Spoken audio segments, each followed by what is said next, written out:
کی سعادت بخشی ہے۔ عرفان بھائی کو مبارکباد پیش کروں گا۔ بڑی محبتوں کے ساتھ، بڑی تیاری کے ساتھ ہمیشہ ہی یہ اس طرح کی محفلیں سجاتے ہیں، اپنے پڑوسیوں کو بلاتے ہیں، اپنے دوستوں کو بلاتے ہیں، خرچ کرتے ہیں۔ اللہ ان کا خرچ کرنا، انتظام کرنا، ہم سب کا شامل ہونا سب اپنی بارگاہ میں قبول فرمائے، اور اس کی برکت سے ان کے گھر پر بھی اور اس پوری سوسائٹی پر اللہ کریم رحمتوں برکتوں کا نزول فرمائے۔ درود پاک پڑھنے کے بے شمار فضائل و برکات ہیں۔ آج میں نے آپ کو سرکار دو عالم علیہ الصلوۃ والسلام کے دور کا ایک ایسا واقعہ سنانا ہے۔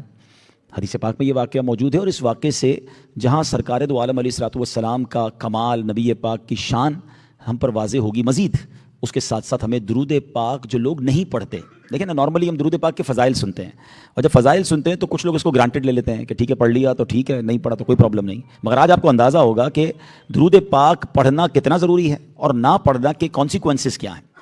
ماجرا کچھ یوں تھا کہ سرکار دو عالم علیہ الصلوۃ والسلام کہیں تشریف لے جا رہے تھے، میں خلاصہ اس واقعے کا عرض کر رہا ہوں۔ تو ایک شکاری نبی پاک علیہ الصلوۃ والسلام کے سامنے سے گزرا، اس کے ساتھ اس نے ایک ہرنی کا شکار کر لیا تھا۔ تو اب جب نبی پاک علیہ الصلوۃ والسلام کو اس ہرنی نے دیکھا تو وہ ہرنی نبی پاک سے گفتگو کرنے لگی، پیارے آقا کو پہچان بھی لیا اور اللہ نے اس کو بولنے کی طاقت عطا فرمائی۔ وہ ہرنی کہتی، یا رسول اللہ صلی اللہ علیہ وسلم، اس شکاری نے مجھے پکڑ لیا ہے، برائے کرم اس کو کہیے کہ مجھے تھوڑی دیر کے لیے چھوڑ دے، میرے بچے ہیں اور وہ بھوکے ہیں، میں دودھ پلا کر واپس آ جاؤں گی۔ سرکار دو عالم علیہ الصلوۃ والسلام نے فرمایا، اگر تم واپس نہ آئی تو؟ ایسا کہاں ہوتا ہے کہ بھائی کسی کو شکار کر کے چھوڑ دیں، وہ شکاری جو شکار ہے وہ خود واپس آ کر سرنڈر کر دے؟ تو وہ ہرنی کہتی، یا رسول اللہ صلی اللہ علیہ وسلم، اگر میں واپس نہ آؤں تو مجھ پر ایسی لعنت ہو جیسی اس شخص پر لعنت ہوتی ہے جو نماز پڑھے مگر دعا نہ کرے۔ حضور، مجھ پر ایسی لعنت ہو کہ جو آپ کا نام سنے اور آپ پر درود نہ بھیجے۔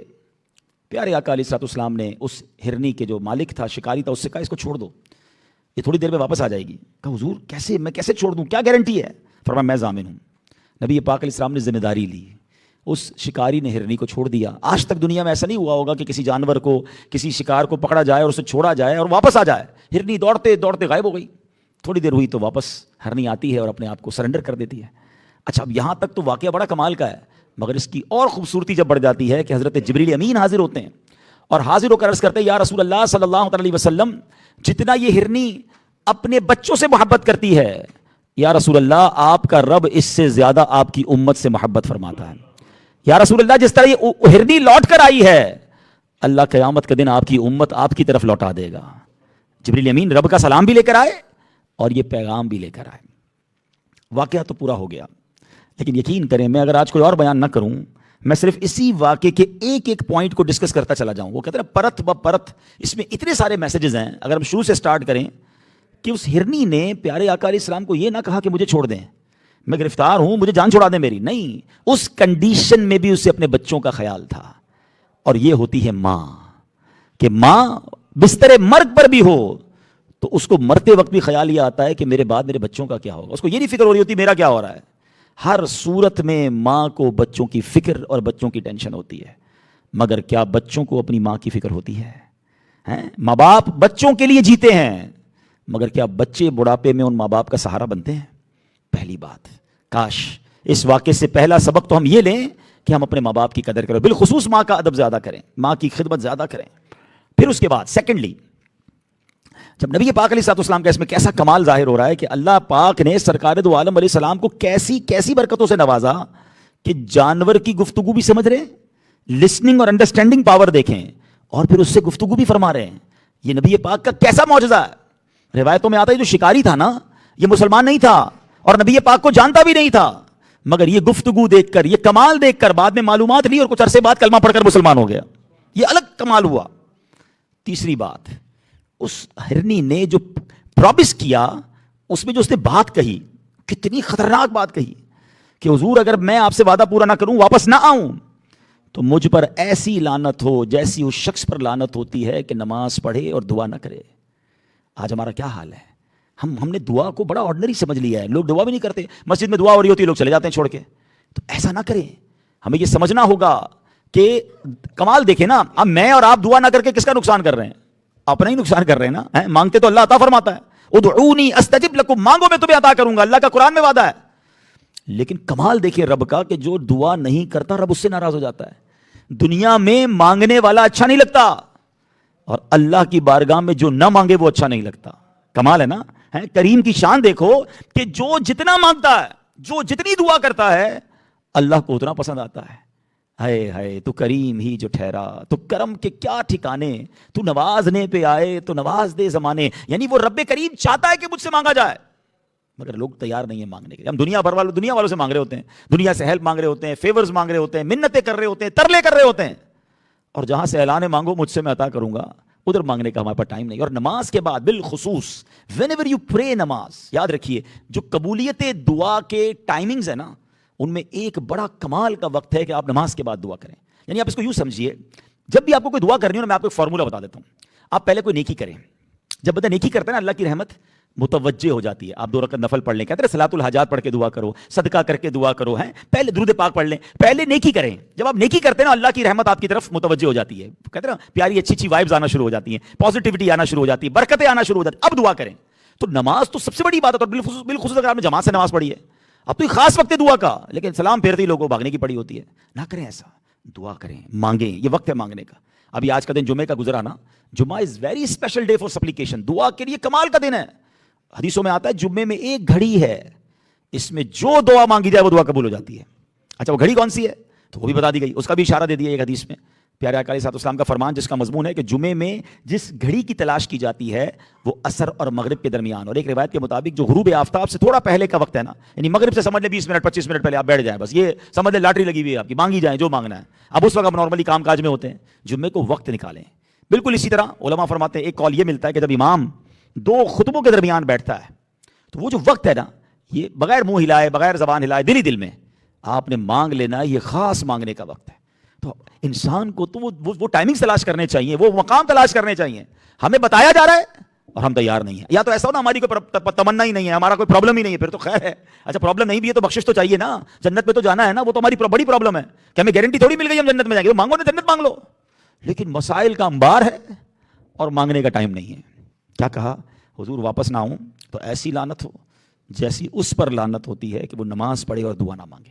اور دوسری بات اس نے کیا کہی کہ حضور اگر میں واپس نہ آؤں تو مجھ پر ویسی لعنت ہو کہ کوئی شخص آپ کا نام سنے اور آپ پر درود نہ بھیجے. اب یہ بھی بڑا مسئلہ ہے, درود پاک میں بڑی کنجوسی ہے. پلیز اپنی زبان کو درود پاک سے تر رکھیے. سرکار دو عالم صلی اللہ تعالی علیہ وسلم کا جب بھی نام لیں سنیں درود پاک پڑھیں. اچھا کبھی رہ گیا تو دن میں 1 آدھ تسبیح تو درود کی پڑھیں نا, تاکہ پورے دن میں اگر کہیں درود پاک رہ گیا ہے تو آپ کا وہ درود پاک کاؤنٹ ہو جائے گا. اور اتنا آسان, یقین کریں کاروباری لوگ بیٹھے ہیں, the most easiest earning of good deed. نہ کھڑے ہونا ہے, نہ چلنا ہے, نہ پسینہ بہنا ہے, نہ کیلوریز برن ہونی ہے, کچھ بھی نہیں ہونا ہے, بیٹھے بیٹھے پڑھی جاؤ نا, میٹر جاری ہے ثواب کا. الصلاۃ والسلام علیک یا رسول اللہ وعلی آلک واصحابک یا حبیب اللہ. کتنی دیر لگی؟ صلی اللہ تعالی علی محمد صلی اللہ علیہ وسلم. کتنی دیر؟ 2-3 سیکنڈ میں ایک درود پاک ہو جاتا ہے, ود ان 2 سیکنڈز. 100 بار درود پاک پڑھنے میں 200 سیکنڈ لگیں گے. 200 سیکنڈ کتنی دیر میں ہو گئے؟ 4 منٹس میکسیمم, 3 to 4 منٹس. یار 4 منٹ میں تو 2 ریلز نکلتی ہے, پتہ نہیں چلتا. پتہ نہیں کتنی ریلز دیکھ لیتے ہیں روز کی آپ لوگ.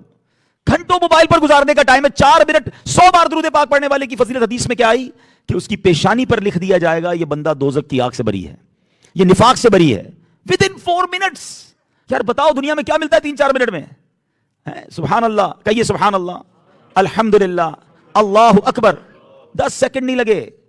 کتنا میرے لیے اور میرے رب نے آسان فرما دیا ہے. حدیث پاک میں آتا ہے ایک بار سبحان اللہ پر جنت میں درخت لگ جاتا ہے, الحمدللہ پر جنت میں درخت. یار ذکر و اذکار سے آسان نیکی بتا دو مجھے آپ کوئی. یعنی اللہ نے جو زبان دی ہے نا, یقین کرو یہ نعمت بھی بہت بڑی ہے. جنت میں لے جانے کے لیے یہ کمال کی جو ہے نا وہ نعمت ہے, لیکن نہیں, اسی زبان سے جہنم میں جانے کا سامان لوگ کر رہے ہیں. کوئی جھوٹ بول رہا ہے, کوئی غیبت کر رہا ہے, کوئی دل توڑ رہا ہے, کوئی گالیاں نکال رہا ہے. حالانکہ یہ زبان جنت میں لے جانے والی چیز ہے اگر اس کا صحیح استعمال کر لیا جائے. اللہ کرے کہ یہ بات سمجھ آ جائے. اچھا اس واقعے کا اگلا حصہ کیا ہے کہ جبریل امین نے آ کر کیا کہا کہ حضور جس طرح یہ ہرنی لوٹ کر آئی ہے اللہ آپ کی امت آپ پر لوٹا دے گا. کتنا پیار فرماتا ہے رب ہم سے. کیوں؟ کیونکہ ہم نبی پاک کی امت. میرا اور آپ کا کیا کمال ہے, ہم سے رب پیار فرما رہا ہے. حضور جتنا یہ ہرنی اپنے بچوں سے پیار کرتی ہے اس سے زیادہ رب آپ کی امت سے پیار کرتا ہے, کیونکہ سرکار ہم سے محبت کرتے ہیں نا, تو اللہ بھی ہم سے محبت فرماتا ہے. جب اتنی بڑی نعمت مل گئی ہے تو کوئی تو رسپانسبلٹی ہوگی نا. جنرل سوسائٹی میں AOHS میں جب آپ رہنے آئے تو کچھ نہ کچھ تو رولز بتائے گئے ہوں گے نا آپ کو کہ بھائی یہاں کے رولز یہ ہیں, آپ کو اس کو فالو کرنا ہے, گاڑی لانی ہے تو یہ والا آپ نے ٹیگ لگانا ہے, فلاں کام کرنا ہے, فلاں کام نہیں کرنا ہے. کسی سوسائٹی میں رہنے جاؤ اس کے رولز ہوتے ہیں, کسی کلب کے کسی آرگنائزیشن کے ممبر بنے اس کے رولز ہوتے ہیں, کسی ملک کا پاسپورٹ مل جائے اس کے رولز اینڈ ریگولیشن ہوتے ہیں. ہر جگہ پر آپ کو اپنی جہاں بھی ممبرشپ آپ لیں گے, جہاں بھی آپ رہائش اختیار کریں گے اس کے رولز ہوں گے. تو یار نبی پاک کا امتی بن گیا, کوئی ذمہ داری نہیں ہے, کوئی رسپانسبلٹی نہیں ہے, کچھ نہیں مجھ سے پوچھا جائے گا, اتنا بڑا انعام ملا ہے, تو دیر از اینی رسپانسبلٹی. آپ کو پتا ہے اس امت کو خیر الامم کہا گیا. کتنی امتیں آئی ہیں, کم و بیش 1,24,000 انبیاء ہیں نا, تو 1,24,000 امتیں آئیں. amongst those more than 100,000 امتس, اس امت کو خیر الامم کہا گیا, سب سے بہترین امت بنا دیا گیا. کوئی ذمہ داری نہیں, کوئی رسپانسبلٹی نہیں. Please try to understand your responsibility. خیر الامم ہونے کا کوئی تو رسپانسبلٹی لینا, اس میں ایک بڑی رسپانسبلٹی کیا ہے. آسان لفظوں میں اگر یوں تو میں بہت سارا بیان کر سکتا ہوں, لیکن ایک ون لائنر اگر دے دوں نا آپ کو, تو میں تو یہ سمجھتا ہوں کہ میری ذمہ داری یہ ہے کہ اللہ نے مجھ پر اتنی بڑی نعمت دی ہے نا کہ نبی پاک کا امتی بنا دیا ہے, تو میری اب ذمہ داری یہ بنتی ہے کہ مجھے دیکھ کر کوئی کہے کہ امتی ایسا ہوتا ہے تو اس کے نبی کیسے ہوں گے. ہاں, دس از دا رسپانسبلٹی, کہ اگر مسلمان ایسا ہے تو یار سبحان اللہ اسلام کیسا ہوگا, امتی ایسا ہے تو اس کے نبی کی تعلیمات کیسے ہوں گی. یہی ذمہ داری ہے نا. یعنی میری اپنے والدین کے لیے کیا ذمہ داری بنتی ہے, یہ ینگسٹرز میں بتا دوں. یعنی ہم پر ہمارے ماں باپ کا ایک حق ہے کہ ہم ایسے بنے کہ مجھے دیکھ کر کوئی کہے کہ یار سبحان اللہ بیٹا ایسا ہے تو والد کیسا ہوگا, کیا تربیت کی ہے بیٹے کی. یہ ذمہ داری ہے ہر بیٹے کی اپنے باپ کے لیے.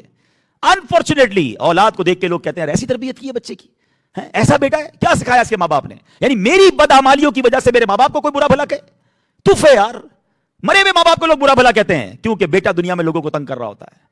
میں اچھا بیٹا جب ہوں کہ جب مجھے دیکھ کر کوئی کہے کہ سبحان اللہ کیا یار اولاد اللہ پاک نے ان کو دی, اور ماں باپ نے کیا تربیت کی. ہمارے ماں باپ کے لیے لوگوں کے دل سے اچھے الفاظ نکلے, یہ کردار میرا ایسا ہو کہ مرنے کے بعد ان کی روح خوش ہو کہ میرے بیٹے نے دنیا میں میرا نام روشن کیا. لیکن آج پریشان ہیں لوگ. بالکل اسی طرح امتی ہونے کی حیثیت سے سوچیں کہ کیا یار مجھے کوئی دیکھ کر یہ کہتا ہے کہ سبحان اللہ یار. آپ ایسے کئی ایسے ہوں گے جن کا غیر مسلموں سے کاروبار ہوگا, غیر مسلموں سے انٹریکشن ہوگی, وہ کہے یار کہ سبحان اللہ, کیا مطلب سبحان اللہ تو نہیں کہے گا, لیکن کہے کہ ایسا اسلام ہوتا ہے, یہ آپ کی تعلیمات ہیں. اللہ کرے کہ میری بات آپ پک کر جائیں. میں نے تو ایک واقعہ بیان کیا, میں نے کہا نا اس ایک واقعے میں اتنی باتیں ہیں کہ میں گھنٹوں بیان کروں. Each and every part of that incident is amazing. لیکن میں نے سمرائز کر کے جو چند باتیں پیش کرنی تھی کر دی, کیونکہ میں کسی اور ٹاپک پر بھی آپ سے بات کرنا چاہتا ہوں. ماشاءاللہ میں جب بھی آپ لوگوں کے پروگرام میں آتا ہوں مجھے ایک بڑی خوشی ہوتی ہے کہ ماشاءاللہ یہ آپ نے ایک بڑی خوبصورت ایک محفل سجاتے ہیں آپ لوگ کے سارے پڑوسی مل کر بیٹھتے ہیں.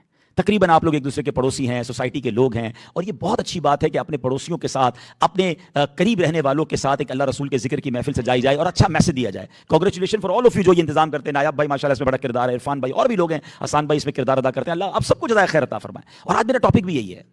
امام اعظم ابو حنیفہ کروڑوں حنفیوں کے پیشوا ہیں, کتنی بڑی شخصیت ہیں. آج بھی نام لیتے ہیں تو سر ادب سے جھک جاتا ہے. آپ کے زمانے کا ایک واقعہ ہے کہ آپ کے بالکل برابر میں ایک موچی رہتا تھا, اور موچی کا معاملہ یہ تھا کہ وہ روزانہ رات کو دیر سے گھر آتا, مچھلی لے کر آتا یا گوشت لے کر آتا, اور جب وہ کھاتا اس کے بعد شراب پیتا, اور شراب کے نشے میں دھت ہو جاتا تو خوب شور و غل کرتا. اب ذرا غور کریں کہ وقت کے امام ہیں, کتنی عبادتیں کرتے ہوں گے, کتنا مطالعہ کرتے ہوں گے, فتویٰ لکھنے کے لیے کانسنٹریشن کتنا چاہیے. شاید ہم میں سے بہت سارے لوگوں کو نہیں پتا. اسٹوڈنٹ سے پوچھے جب ان کو امتحان کی تیاری کرنی اور برابر میں شور ہو رہا ہو, وہ پڑھ ہی نہیں سکے گا. جس کو کانسنٹریشن ریکوائرڈ ہے نا, اس کے لیے اس کی کل کرتا ہے کانسنٹریشن کو شور و غل. آپ اس کو ڈسٹرب کر دیں, وہ بیچارہ اس کا سارا, خاص طور پہ جو کریٹیوٹی مائنڈ والے لوگ ہوتے ہیں ان کا تو سارا سسٹم ہی آؤٹ ہو جائے گا. اب جس کو فتویٰ لکھنا ہے, جس کو دین کی کتابیں لکھنی ہے, جس کو کتنا بڑا کردار ہے امام اعظم کا, اور برابر میں موچی کون ہے جو روز شراب پی رہا ہے, روز شور و غل کر رہا ہے. اچھا کئی راتوں تک یہ سلسلہ جاری ہے, امام اعظم برداشت کر رہے ہیں.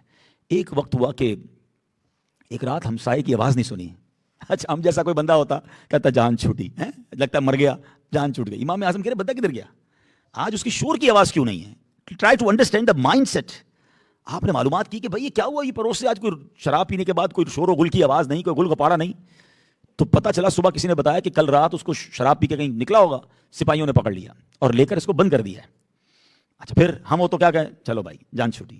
اللہ اکبر, دل کیسا ہوتا تھا اللہ والوں کا, سبحان اللہ.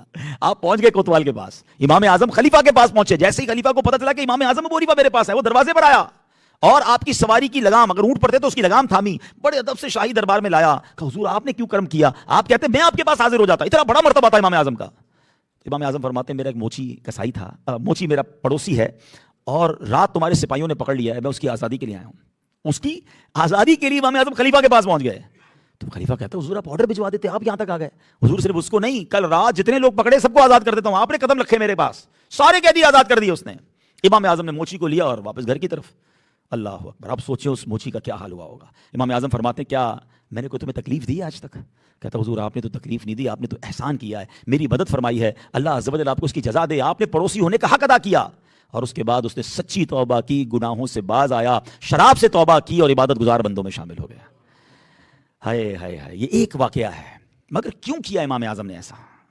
یہ غور کرنے والی بات ہے. ایسا کیوں کیا بھائی؟ معاف کیوں کیا اس کو؟ اس کی مدد کیوں کی؟ وہ تو تنگ کرنے والا تھا. دیکھیے یہی بات میرا اور آپ کا دین ہمیں سکھاتا ہے. ایک بڑی کمال کی حدیث پاک ہے. پہلے اگر میں اس کا انعام بتا دوں نا, کام بعد میں بتاؤں گا. کیوں؟ کیونکہ انعام بہت بڑا ہے. نبی پاک علیہ الصلوۃ والسلام فرماتے ہیں جس کا مضمون ہے جو کوئی یہ 3 کام کر لینا اللہ اس کو جنت میں گھر عطا فرمائے گا اور اس کا حساب آسانی سے لے گا. سچ بتاؤ جس کے 2 یہ کام ہو جائیں اس کے بعد اگلی 3 کوئی بھی کام ہو نا, بندہ کہ یار کام جو بھی ہے میں کر لوں گا, اتنا بڑا انعام ہے.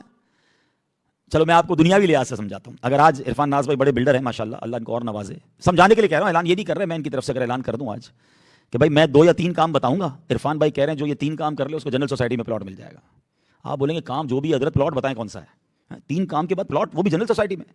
مجھے بتاؤ جنرل سوسائٹی کا پلاٹ بڑا ہے, میں تو نبی پاک کا وعدہ بتا رہا ہوں اللہ جنت میں گھر دے گا. تو پھر تو وہ 3 کام تو کوئی بڑی چیز بنتے ہی نہیں نا. اور وہ 3 کام ایسے نہیں ہے کہ 2 ہاتھ کاٹ دو, 1 پیر کاٹ دو یا اپنے بچے کو ذبح کر دو. نہیں بھائی, ایک طرح سے ایزی ہے, ایک طرح سے مشکل ہے. وہ 3 کام اب سن لو آپ, اگر آپ کو بھی چاہیے آفر قبول ہے تو کر لو, اور میرے حساب سے ہر مسلمان کو کرنی چاہیے. وہ 3 کام کیا ہیں؟ پیارے آقا علیہ الصلوۃ والسلام نے فرمایا جو تمہیں محروم کرے تم اسے عطا کرو, جو تم سے قطع تعلق کرے تم اس سے جوڑو, جو تم پر ظلم کرے تم اسے معاف کر دو. ہائے ہائے, 3 چیزیں ادھر کی ہیں بس. یہ نرم کرنا ہے, جس کا یہ نرم ہو گیا وہ 3 کر لے گا. کچھ لوگوں کے لیے شاید یہ پہاڑ ہے.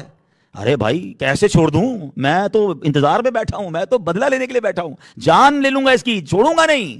ارے بھائی آپ کچھ اور مانگ لو, معاف نہیں کروں گا اس کو. ہم کچھ لوگوں کے لیے پہاڑ ہے, وہ کہتے ہیں یہ تو ہو ہی نہیں سکتا, آپ دوسری بات کریں پلیز, کوئی اور ذکر کریں, معافی والی بات نہ کرو, بدلہ تو لوں گا.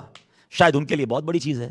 اور جنہوں نے یہ حدیثیں سنی ہیں, جنہوں نے معافی کے فضائل سنے ہیں, جن کی زندگی میں معافی چلتی رہی ہے, جن کے ماں باپ نے اچھی تربیت کی ہے, وہ تو کہیں گے یار اتنی بڑی چیز تو نہیں ہے جتنا بڑا انعام ہے. امام اعظم نے یہی تو کیا نا, محروم کیا تھا, تکلیف پہنچائی تھی. کتنا درد ہوتا ہوگا یار, یہ کہنا آسان ہے. آپ میں سے بھی اگر کسی کو ایسا پڑوسی مل جائے جینا مشکل ہو جاتا ہے, مگر عدالت میں جا کے اس کو رہا کرا کے لے آئے. اور یہی میرے پیارے اسلام بھائی آج میرا ٹاپک ہے, کیونکہ آج میں نے سوچا کہ کون سے موضوع پر بیان کروں, تو میں نے سوچا آج سارے پڑوسی جمع ہیں, سوسائٹی کے لوگ جمع ہیں, میری شریعت پڑوسی کے بارے میں کیا کہتی ہے. آج انشاءاللہ ہم یہ جانیں گے. سرکار دو عالم علیہ الصلوۃ والسلام کا فرمان سنیں. میرے آقا فرماتے ہیں جن لوگوں سے اللہ محبت فرماتا ہے ان میں وہ بھی شخص شامل ہے کہ جس کا برا پڑوسی اسے تکلیف دے تو وہ اس تکلیف پر صبر کرے یہاں تک کہ اللہ عز و جل اس کی زندگی یا موت کے ذریعے کفایت فرمائے. یعنی اللہ پاک جس سے محبت کرتا ہے اس میں کون ہے کہ جس کو پڑوسی کی تکلیف پر جو صبر کر رہا ہے, لڑتا نہیں. تھوڑا آگے آ جائیں, سارے اسلام میں تھوڑا آگے آ جائیں. امام غزالی علیہ رحمۃ اللہ الوالی کیا خوب فرماتے ہیں, فرماتے یاد رکھیے حق کے پڑوس صرف یہ نہیں کہ پڑوسی کو تکلیف پہنچانے سے اجتناب کیا جائے. یعنی میرا حق کے پڑوس یہ نہیں کہ میں نے پڑوسی کو تکلیف نہیں دی. فرمایا نہیں, کئی لوگ ہیں جو تکلیف نہیں دیتے, سامنے والا بھی نہیں دیتا. کمال یہ ہے کہ اگر کسی پڑوسی سے تکلیف پہنچے تو بندہ اس کے بعد بھی نرمی سے پیش آئے. یہ ہے حق کے پڑوس. اللہ اکبر. قرآن مجید فرقان حمید میں اللہ کیا ارشاد فرماتا ہے, وَاعْبُدُوا اللَّهَ وَلَا تُشْرِكُوا بِهِ شَيْئًا وَبِالْوَالِدَيْنِ إِحْسَانًا وَبِذِي الْقُرْبَى وَالْيَتَامَى وَالْمَسَاكِينِ وَالْجَارِ ذِي الْقُرْبَى وَالْجَارِ الْجُنُبِ وَالصَّاحِبِ بِالْجَنبِ وَابْنِ السَّبِيلِ وَمَا مَلَكَتْ أَيْمَانُكُمْ إِنَّ اللَّهَ لَا يُحِبُّ مَنْ كَانَ مُخْتَالًا فَخُورًا. اللہ قرآن میں کیا ارشاد فرماتا ہے, غور سے سنیے. ترجمہ قرآن کنز الایمان. اور اللہ کی بندگی کرو اور اس کا شریک کسی کو نہ ٹھہراؤ, اور ماں باپ سے بھلائی کرو, اور رشتہ داروں اور یتیموں اور محتاجوں اور پاس کے ہمسائے اور دور کے ہمسائے اور کروٹ کے ساتھی اور راہگیر اور اپنی باندی غلام سے, بے شک اللہ کو خوش نہیں آتا کوئی اترانے والا بڑائی مارنے والا. اللہ کو پسند نہیں آتا اترانے والا بڑائی مارنا. ان سب لوگوں سے اچھا برتاؤ کرنا ہے. پڑوسیوں کی 2 کیٹیگری بیان کی, قریب کا پڑوسی بھی, دور کے پڑوسی سے بھی اچھا برتاؤ کرنا. میں بتاتا ہوں کہ قریب کا پڑوسی کون ہے, دور کا پڑوسی کون ہے. اس آیت کریمہ میں تفسیر احمدیہ میں ہے کہ قریب کے ہمسائے سے مراد کون ہے, جس کا گھر آپ کے گھر سے ملا ہوا ہے. یہ کون ہے, یہ قریب کا ہمسایہ ہے. اور دور کے ہمسائے سے مراد وہ ہے جو محلے میں تو رہتا ہے مگر گھر نہیں ملا ہوا. حقوق دونوں کے ہیں, قریب والے کے زیادہ, دور والے کے بھی ہیں. اچھا, لیکن ایک اور خوبصورت انداز سے بھی سمجھایا گیا کہ جو پڑوسی بھی ہو اور رشتہ دار بھی ہو وہ قریب کا ہمسایہ ہے, اور جو پڑوسی ہو رشتہ دار نہ ہو وہ دور کا ہمسایہ. ایک کیٹیگری یہ بیان ہوئی. دوسری تفسیر میں فرمایا کہ پڑوسی بھی ہو اور مسلمان بھی ہو وہ قریب کا ہمسایہ ہے, اور پڑوسی ہو مگر مسلمان نہ ہو ہمسایہ وہ بھی ہے, وہ دور کا ہے. یعنی اگر ہمارا کوئی پڑوسی غیر مسلم بھی ہے نا, شریعت نے اس کا بھی حکم بیان کیا, اس کے بھی حقوق بیان کیے. اے میرے پیارے اسلامی بھائیوں, یہ ہے سم ہے اس کے قبضہ قدرت میں جس میں میری جان ہے کہ مکمل طور پر پڑوسی کا حق ادا کرنے والے تھوڑے ہیں, اور وہی ہیں جن پر اللہ عز و جل کی مہربانی ہے. اتنی وصیت فرماتے رہے صحابی, کہتے ہیں اتنی وصیت نبی پاک پڑوسی کے بارے میں فرماتے رہے کہ لوگوں نے گمان کیا کہ آج پیارے آقا پڑوسی کو وراثت میں بھی حصہ عطا فرما دیں گے. یہ ہے میرا دین. اور آپ دیکھیں کتنی ڈیٹیل میں بیان کر دیا ہے کہ پڑوسی تکلیف میں ہے تو آپ کو تکلیف ہو, آپ اس کی تکلیف میں کھڑے رہیں. گھر میں کوئی فوتگی ہو گئی تو جائیں, خوشی پہنچی تو مبارکباد دیں. اور کمال دیکھیں کہ اگر گھر میں کوئی پھل آئے ہیں, میوے آئے ہیں, کھانا بنا ہے تو بھجوائیں اس کو, اور اگر نہیں بھجوا سکتے تو پھر اس کے جو باقیہ جات ہوتے ہیں, ہمارے آج کی زبان میں کہوں تو اس کے ریپرز ہیں, اس کے ڈبے ہیں, وہ باہر نہ رکھیں کہ پڑوسی کو تکلیف ہو. ٹھیک ہے ماشاءاللہ آپ کی سوسائٹی میں تو کچھ امیر لوگ ہیں, اتنا بڑا اس حوالے سے مسئلہ شاید نہ ہوتا ہو, لیکن بیان چونکہ لائیو جا رہا ہے, لوگ بلڈنگوں میں رہتے ہیں, برابر میں پڑوسی کو پتا ہے کہ اس کے بچے کو وہ غریب ہے, اور ہمارے گھر میں کبھی برگر آ رہا ہے, کبھی پیزا آ رہا ہے, رات کو جناب رائڈز آ رہی ہیں, اور اگلے کو پتہ ہی ظاہر ہے اس کی وہ نہیں کھلا سکتا اپنے بچوں کو. تو شریعت میں ان چیزوں کو منع کیا گیا کہ اپنی ہانڈی سے تکلیف نہ دو. اگر آپ نے کھانا بنایا تو شوربہ زیادہ بنائے تاکہ پڑوسی کو بھی پہنچے. کیا پیارا مذہب ہے, کتنی پیاری تعلیمات ہیں. مگر آج تو لوگوں کو پتہ ہی نہیں برابر میں رہتا کون ہے. شاید برسوں بعد پتہ چلتا ہے اچھا آپ بھی ہماری سوسائٹی میں, بعد میں چلتا ہمارے برابر میں رہ رہا ہوتا ہے, 2 گھر چھوڑ کے ہی بھائی رہ رہے ہیں, اور دونوں کی ملاقات 5 سال بعد کہیں ہو گئی. اچھا ملتے تھے پتہ نہیں تھا پڑوس میں, بلڈنگوں میں رہتے ہیں, لفٹ پہ ملاقات ہوتی ہے, اچھا آپ کہاں ہیں, کس سے ملنے ہیں, ملنے نہیں ہے, اس بلڈنگ میں رہتا ہوں, اچھا رہتے اسی بلڈنگ میں, میرے پڑوسی ہیں. یہ کیا ہو گیا, اتنی دوری. شریعت کہہ رہی ہے کہ نبی پاک جب یہ پڑوسی کو حقوق بیان کر رہے تھے, صحابہ کہتے ہیں اتنے حق بیان ہوئے کہ ہم نے سوچا نبی پاک وارث کا بھی اعلان کر دیں گے, اور ادھر تو نام بھی نہیں پتا. اچھا مجھے ایک بات بتائیں, پڑوسی جو ہوتا ہے نا, پڑوسی آپ کے میرے گھر میں خدا نہ خواستہ کوئی ڈیزاسٹر ہوا, سب سے پہلے مدد کو کون آ سکتا ہے, سب سے پہلے ریئیکٹ کون کر سکتا ہے؟ میں نہیں ہوں گھر پہ, اللہ نہ کرے, اور گھر پہ کچھ ہو گیا, آپ کے گھر پہ بھائی بہن سب دور رہتے ہیں, پڑوسی سے برابر میں ہیں, اور اسی سے لڑائی کی ہوئی ہے, اسی کو ناراض کیا ہوا ہے, اسی کو پریشان کیا ہوا ہے. غور کریں, یہ مصیبت میں کام آنے والے ہوتے ہیں. ایک دوسرے کے ساتھ بہترین برتاؤ ہو جاتا ہے یار, اس کے بچے سے غلطی ہو گئی, اس سے بیچارے سے کوئی غلطی ہو گئی, وہ بھی انسان ہے, مگر نہیں بدلا لیں گے. اس نے گاڑی غلط پارک کی تھی, اب میں اس کے گیٹ کے سامنے گاڑی لگاؤں گا. اس نے کچرے کی تھیلی یہاں رکھی, اب میں جا کے رکھ دوں گا. یہ کیا ہے؟ آپ واقعات تو سنیں کہ ہمارے اسلاف نے کس طرح پڑوسیوں کے حقوق کو سبحان اللہ پورا کیا کہ ایمان تازہ ہو جاتا ہے. نبی پاک علیہ الصلوۃ والسلام سے ایک بڑا پیارا سوال ہوا. میں اگر یہ آپ سے سوال کروں کہ یار آپ کو کیسے پتا چلے, مجھے کیسے پتا چلے کہ میں صحیح ہوں آدمی ہوں غلط آدمی ہوں؟ سارے کہتے ہیں میں مجھ سے اچھا آدمی کوئی نہیں ہے. اگر آپ سے کوئی پوچھے کہ آپ کیسے, آپ کہیں گے بیسٹ. میرے اور آپ کے کہنے سے بیسٹ کیسے طے ہوگا؟ بڑا کمال کا کوسچن ہوا نبی پاک سے, حضور کیسے پتا چلے کہ میں نے اچھا کیا یا برا کیا؟ لک ایٹ نبی پاک علیہ السلام نے پیرامیٹر کیا بیان کیا. سرکار دو عالم علیہ السلام نے فرمایا کہ اگر تمہارے پڑوسیوں کو کہتے سنو تم نے اچھا کیا تو تم نے اچھا کیا, اور جب وہ کہتے سنو تم نے برا کیا تو بے شک تم نے برا کیا. یعنی میرے اور آپ کا کریکٹر سرٹیفکیٹ ہاتھ میں کس کے دیا گیا ہے؟ پڑوسیوں کے ہاتھ میں. وہ کہے اچھا تو تم اچھے ہو, تم مت کہو. اب خود اپنے آپ کو چیک کر لیں کہ میرے پڑوسی مجھ سے راضی ہیں کہ نہیں.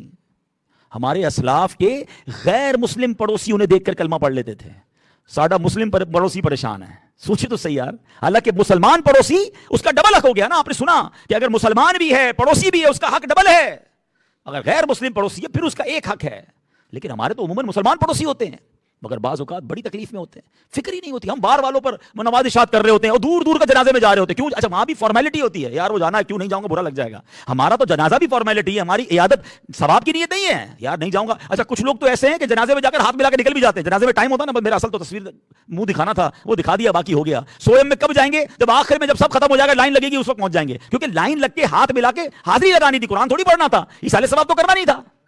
یہ ہمارا حال ہو گیا ہے کہ ہماری عیادتیں بھی, ہماری دعائیں بھی, ہمارے جنازے بھی اٹس اونلی فار فارمیلٹی. یار ثواب کے لیے جاؤ نا, جنازہ پڑھنا سبحان اللہ مومن کا. میں کہتا ہوں جنازہ جس کو مل جائے, اور جب جنازہ ملے نا تو کاندھا دینے کی کوشش کریں. میں نے بہت ساری کوشش کی تلاش کرنے کی, جو چند اعمال مجھے ملے جس میں براہ راست گناہ کبیرہ معاف ہونے کا وعدہ ہے. صغیرہ گناہ ہونے کی تو بہت ساری اعمال بتائے گئے, براہ راست حدیث کے یہ الفاظ ہیں کہ جو یہ کرے اس کے گناہ کبیرہ معاف ہوں گے. اس میں حدیثوں میں آتا ہے جس کا مضمون ہے جو مسلمان کے جنازے کو 40 قدم لے کر چلے, اللہ ہر قدم کے بدلے اس کا ایک کبیرہ گناہ معاف کر دے گا. یار پھر تو لاٹری لگ گئی نا. ہمارے اسلاف تو ڈھونڈ ڈھونڈ کر جنازوں میں شرکت کرتے تھے, ہم نے جنازے میں جانا ہے بس منہ دکھانے کے لیے. تو اللہ کرے کہ ثواب سمجھ کر, نیکی سمجھ کر. اچھا دور کے جنازوں میں جائیں گے کیونکہ یار وہ کاروبار ہے, اپنا جانا پڑے گا, ورنہ تو سیٹ صاحب ناراض ہو جائیں گے. برابر میں آپ کے پڑوسی کا جنازہ ہو رہا ہے, پڑوسی کی بچی بیمار ہے, پڑوسی پریشان ہے, روز ہاسپٹل جا رہا ہے, آپ کو پتا بھی ہے, تھوڑی طبیعت تو پوچھ لو یار, تھوڑی تو اس کا خیر خواہی کر لو. آپ سوچیں کہ آپ اچھا کریں گے, کل obviously اس کا اچھا آپ کو بھی ملے گا, ایک محبت اور پیار کا رشتہ ہو جائے گا. سبحان اللہ. نبی پاک علیہ الصلوۃ والسلام نے کیا فرمایا؟ فرمایا میرے آقا نے, اللہ کی قسم مومن نہیں ہوتا, اللہ کی قسم مومن نہیں ہوتا, اللہ کی قسم مومن نہیں ہوتا. کون کہہ رہا ہے؟ اللہ کے حبیب فرما رہے, اور 3 بار قسم اٹھائی. تو اللہ اکبر, عرض کیا کہ حضور وہ کون ہے جو مومن نہیں ہوتا؟ اور نبی پاک قسم اٹھا کر فرمایا جس کا پڑوسی اس کی شرارتوں سے امن میں نہ ہو. جس کے پڑوسی پریشان ہے نا, نبی پاک 3 بار قسم اٹھا کے فرما رہے ہیں وہ مومن نہیں ہوتا. اسی طرح نبی پاک علیہ الصلوۃ والسلام نے ایک اور جگہ اتنا ڈرانے والا فرمان ہے, پیارے آقا علیہ الصلوۃ والسلام فرماتے ہیں کہ جو مومن, جو پڑوسی کا حق تلف کرے وہ ہم میں سے نہیں. نبی پاک نے دور کر دیا نا, اس کا ہم سے کوئی تعلق ہی نہیں ہے. تو پڑوسیوں کے حقوق خدا کے واسطے احساس کریں, اپنے بچوں کی تربیت کریں. ابھی بزرگوں میں یہ ہوتا ہے, مگر نیو جنریشن جو ان کو تو فکر ہی کوئی نہیں ہے. آپ اگر نہیں سکھا کر جائیں گے تو بعد میں ہمارے مرنے کے بعد کون پڑوسیوں کے بارے میں اچھا برتاؤ رکھے گا؟ اس طرح نہ کریں. پڑوسیوں کے حقوق, سبحان اللہ. اب میں مزید تھوڑا سا آپ کو ایلوبریٹ کر دیتا ہوں احادیث کے ذریعے کہ پڑوسیوں کے عام حقوق کیا ہیں. امام محمد بن غزالی علیہ رحمۃ اللہ الوالی نے کیا فرمایا کہ پڑوسیوں میں کیا کیا کام کرنے ہیں. سلام میں پہل کرے, ان کے حالات کے بارے میں زیادہ سوال نہ کرے. کچھ ایک تو یہ بڑا پرابلم ہے, پڑوسیوں کی ٹو میں لگے رہتے ہیں, کیا کماتے ہیں, کدھر جاتے ہیں, ہر چیز نہیں. جتنا وہ بتانا چاہتا ہے اس کو اسپیس تو دینا. یعنی ہمارے بہت سارے پڑوسیوں سے بات آگے نہ بڑھنے کی وجہ بھی یہ ہوتی ہے کہ یار یہ بندہ ہر وقت جو ہے وہ ہر چیز معلوم کرنے کی کوشش ہوتا ہے نارمل انداز میں. ان کے کیا فرمایا, ان کے حالات کے بارے میں زیادہ سوال نہ کرے. جب وہ بیمار ہوں تو ان کی عیادت کرے, مصیبت میں ہوں تو غم خاری کرے, مشکل وقت میں ان کا ساتھ دے, خوشی میں مبارکباد دے, خوشی میں شریک ہو جائے, ان کی لغزشوں کو معاف کرے. اپنے گھر کی چھت سے ان کے گھر میں نہ جھانکے, ان کی دیوار پر شہدیر رکھ کر, آج کے حساب سے پرنالہ کہہ لیں, پرنالے میں پانی گرا کر, ان کے صحن میں پانی گرا کر انہیں تکلیف نہ پہنچائے. ان کے گھر کے راستے کو تنگ نہ کرے. جو کچھ وہ اپنے گھر میں لے جا رہا ہے اس پر نظریں نہ گاڑیں. ان کے عیوب ظاہر ہو جائیں. پڑوس میں رہتے ہوئے عیوب آ جاتے ہیں نا, ان کے بھی آ جاتے ہیں, ہمارے بھی ان کے پاس آ جاتے ہیں. اتنا قریب رہنے والے کو تو پتہ چل جاتا ہے.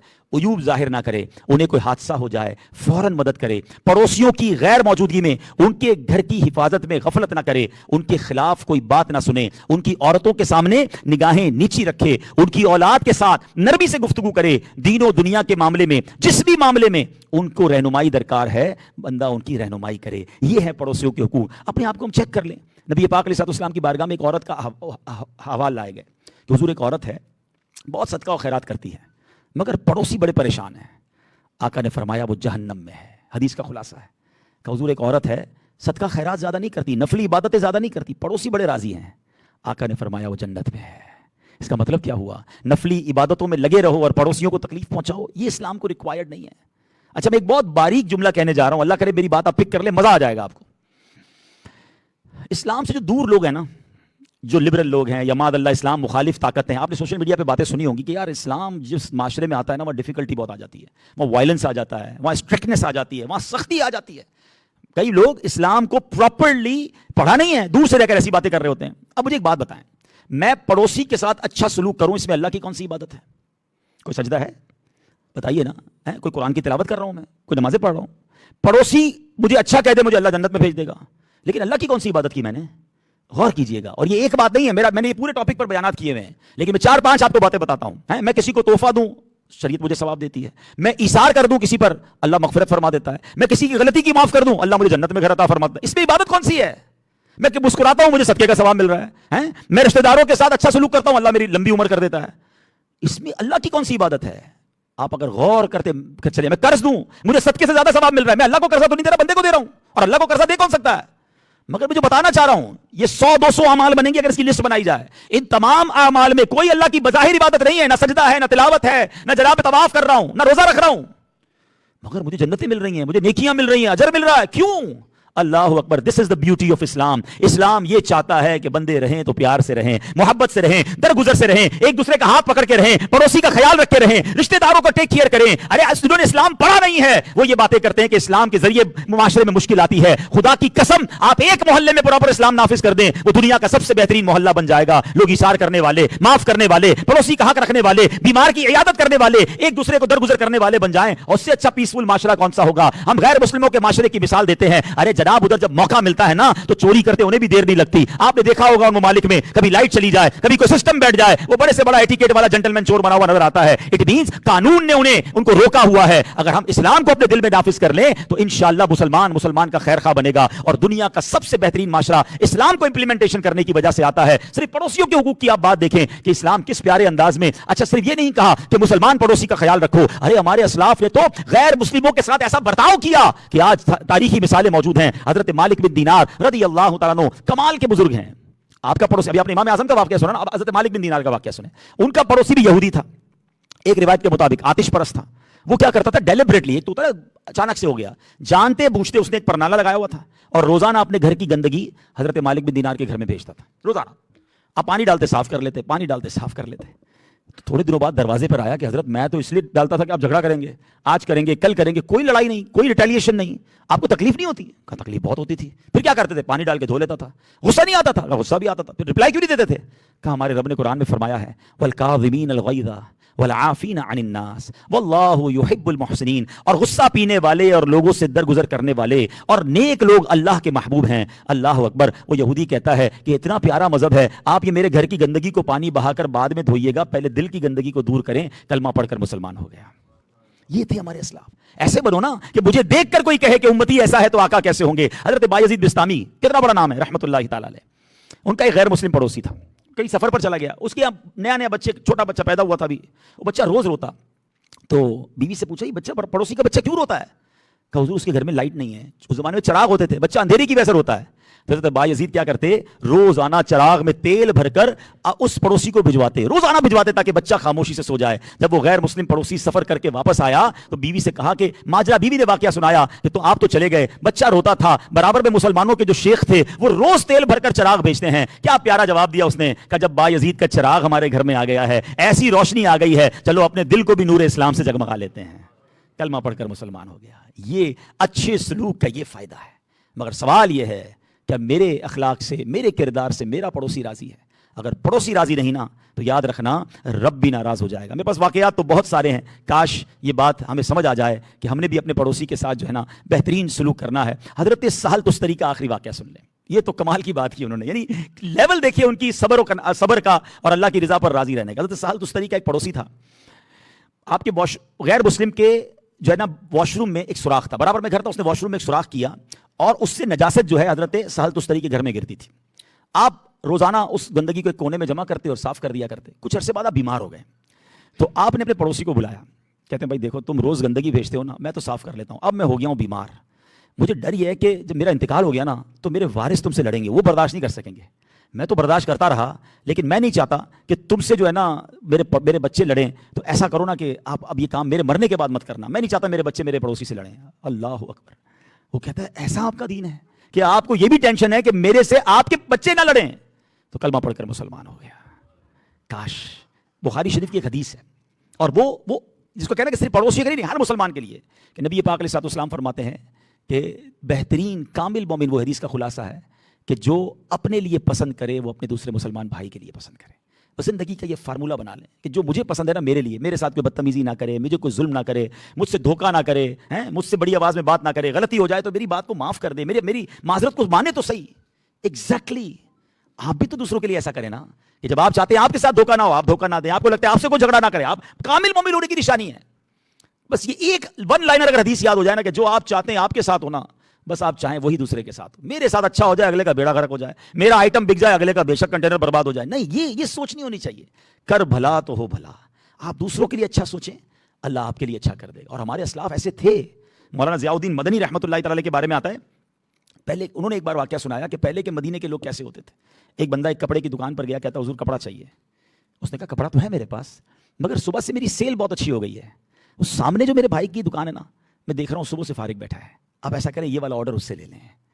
اللہ اکبر. یہ اسلام ہے. ہم کیا کہتے ہیں بھائی اس کے پاس مت جانا, 2 نمبر کا جب بھی سودا لینا میرے پاس ہی آنا, وہ تمہیں ڈنڈی مار دے گا, وہ جھوٹ بولتا ہے. ہمیں کوئی آ کر بتا بھی دے نا پچھلی بار میں نے آئٹم وہاں سے لی تھی اب آپ کے پاس آئے, پہلے تو اس کی برائی بیان کریں گے.